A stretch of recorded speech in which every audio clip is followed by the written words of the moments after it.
নমস্কার বন্ধুরা, ভালো আছো সবাই। আজকে করবো দেখো মোচাটাকে ভালো করে ধুয়ে এর মধ্যে ছোট ছোট করে অল্প আলু দিয়েছি কেটে, এবং ওটাকে সিটি মেরে নিয়েছি। অল্প লবণ দিয়েছি, দিয়ে আর লঙ্কা চিটে দিয়েছি, যতটা পরিমাণ লঙ্কা লাগবে তরকারিতে কেটে ওটা দিয়েছি। বাটা মশলা দিয়ে করবো না, কাটা দিয়ে করবো। দেখো যে কড়াইয়ে তেল দিয়ে দিয়েছি, গরম হয়ে গেছে। ফোড়ন দিয়ে দেবো জিরে আর পাঁচফোড়ন। এবার দিয়ে দেবো রসুন থেতো করে নিয়েছি আর পেঁয়াজ কুচি। দু একটা লঙ্কা একটু দিয়েছি, কারণ লঙ্কা ওর মধ্যে দিয়েছিলাম, আর দেবো না এক্সট্রা করে। এটাকে লাল করে নেবো। মশলাটা লাল হয়ে গেছে। এবার মোচাটা সব জল অল্প হলুদ দিয়ে দেবো। লবণ তো দিয়েছিলাম, ওই জন্য পরিমাণটা দেখে নেবো, চেকিং করবো আমরা।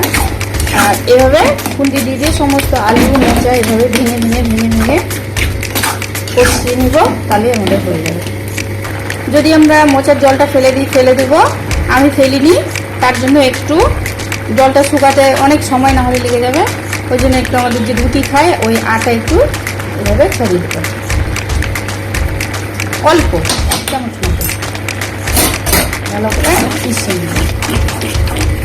এই দেখো আমাদের মোচাটা মাখো মাখো হয়ে গেছে, আর একটু মাখো মাখো করে নেবো। দিন আমরা ছোট্ট মিষ্টি মেয়ে পিহু, সে বলেছে আমি যেন আমার রান্নার ভিডিওতে তার নাম নিই।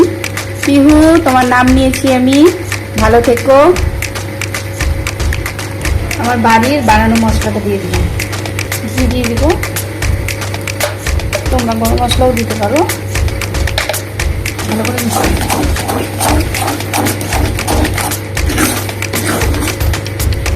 মোচাটা একদম রেডি হয়ে গেছে।